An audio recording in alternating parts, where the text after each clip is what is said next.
So earlier today, we got the art reveal and confirmation for the game's launch of Modern Warfare 2, and man, as somebody who loves art, as somebody who loves the Modern Warfare universe and lore, it was a good day so far seeing returning faces and new ones alike. But we also got a bit more in regards to what's upcoming, as some information slipped through the cracks today within Vanguard of all places in regards to Modern Warfare 2's future reveals. So that's what we're breaking down here today, everything you need to know about it. So as we go along, drop your thoughts below. What do you hope to see revealed in June's reveals of Modern Warfare 2?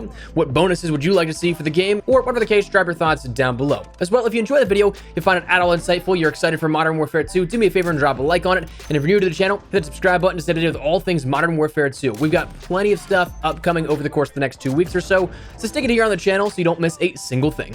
That said, let's jump into it. So for those that missed it, earlier we discussed the art reveal of Modern Warfare 2. Without going too far in depth with all of it, we saw key art images revealed as well as that release date of October 28th confirmed for Modern Warfare 2. That being a date that's not as late as other COD and most COD releases that happen in November, but also not the earliest that we've seen of the sort of modern era here of the last like 10 years or so of Call of Duty. That going to Modern Warfare 2019 with an October 25th release date. But a lot of cool stuff from small teasers and Easter eggs to top level information could be found in this trailer. However, with today's Vanguard update prepping us for Season 3.5, Combined Arms Reloaded, dropping tomorrow, we also got some insight into what looks like some pre-orders of the game coming soon.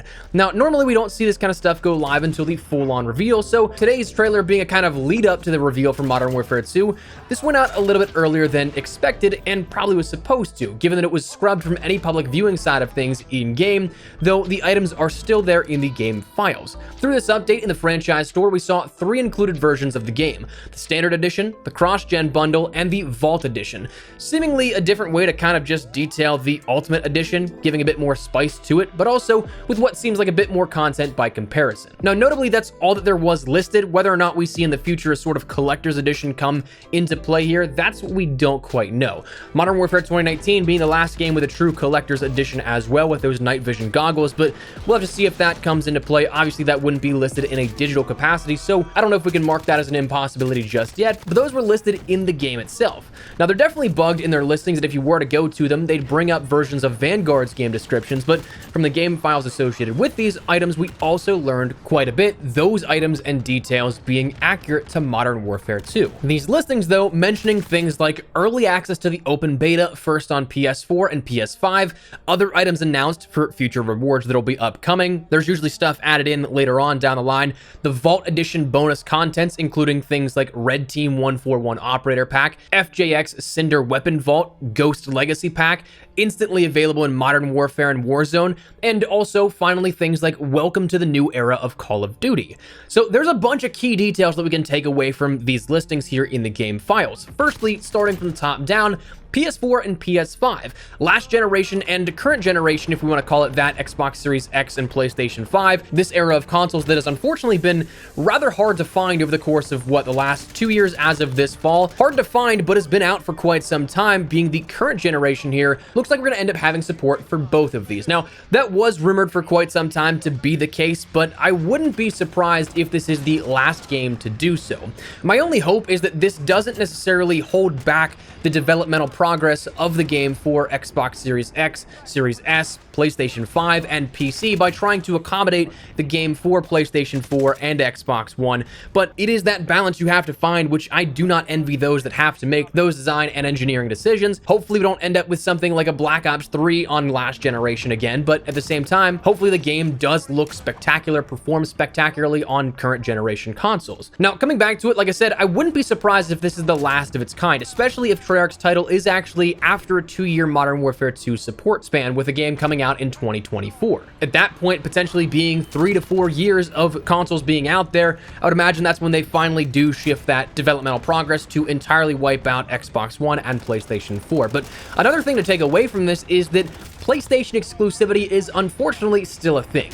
This might be one of the last times we see it, though we don't quite know how long that Sony and Activision partnership has agreed to last. Those details are not public, and while the Microsoft acquisition could very well go through here, with Microsoft owning Call of Duty and all other Activision IPs, that is something that Microsoft exclusivity could absolutely be a thing in the future, but they did state that they intend to uphold all the agreements currently in place with Sony and Activision. So We just don't know how long those will actually be for. But the other big things that really interest me here are the mentioned Vault Edition items. Your Red Team 141 Operator Pack, FJX Cinder Weapon Vault, Ghost Legacy Pack. So what are these? I mean, the Red Team 141 Operator Pack is listed for Ghost, Soap, Price, and Farah as operators, likely being uniforms for each operator, but also confirming that Farah actually does return here despite her not being in the initial marketing material that was previewed with this reveal. One thing that I saw one comment point out that does sound rather interesting is Red Team 141. As in, perhaps they're disavowed again as they were in the original Modern Warfare trilogy. So we'll see how that all works out. Could play really interestingly into the narrative and the campaign here with it, but only time will tell. The FJX Cinder Weapon Vault is likely a weapons pack for a few weapons.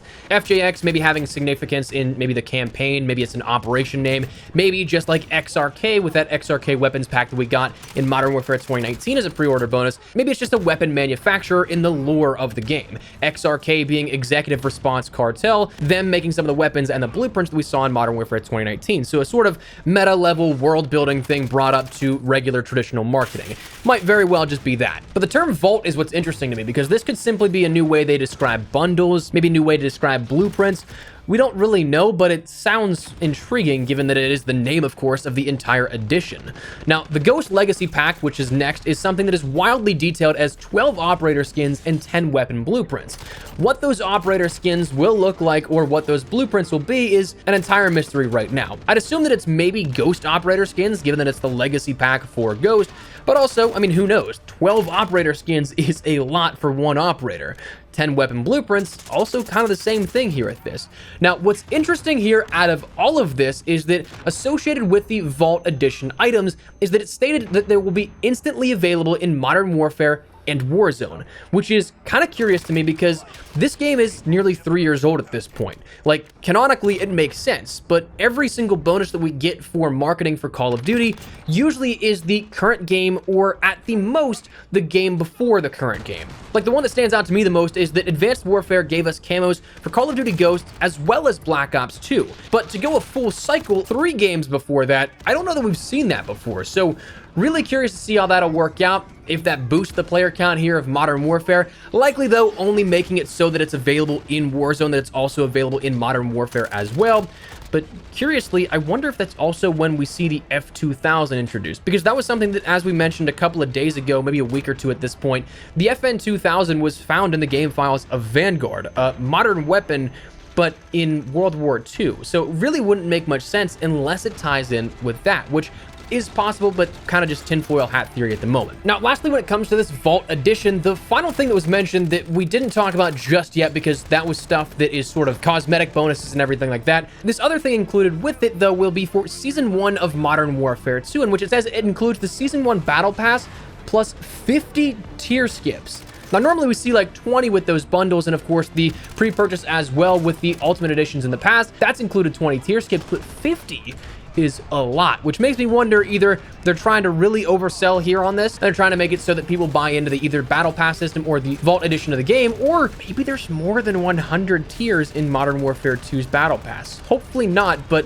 we'll see how that all works out. The final thing that I want to talk about here out of what we learned is that there were some pricing discrepancies. The leaked image that you saw here in this video showcased the standard edition as $38.99 US, the cross-gen bundle being $48.74, and the Vault Edition being $109.99. Now, this is 99% erroneous. Seems like this is just current placeholder prices for Vanguard being the sale currently, and if you click on them, it of course takes you to the Vanguard landing page for these games.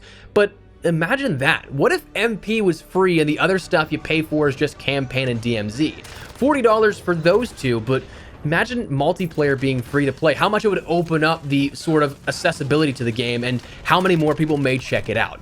Now, of course, that would open up things like the entry level into cheating, how abundant that would be. We saw it with Warzone. Of course, that would be problematic, but I mean, with Ricochet being out there, maybe it could happen in the future. I don't know if that would ever really be the case. I know that free-to-play has absolutely been fruitful for Activision, but of course, those boosts in sales that they see every single year is something that they're not quite ready to get rid of. So, who knows? But that'd be pretty cool. Anyways, that is what we learned though here out of the Modern Warfare 2 leaked editions as of today and the reveal that came along with it. So that's where we're going to wrap it up. I would love to get your thoughts and feedback down there in the comment section down below. Are you guys looking forward to anything in particular? Do any of these Vault Edition items stand out to you as something that you're particularly interested in? Whatever the case, drop your thoughts below. But if you enjoyed the video, do me a favor and drop a like on it. And if you're new to the channel, hit the subscribe button so you don't miss a single thing regarding all things Modern Warfare 2. We have so much stuff coming up here soon, so make sure you stick it on the channel. That said, thanks so much for watching. Mine has been Espresso. I'll see you guys later. Take care and stay frosty.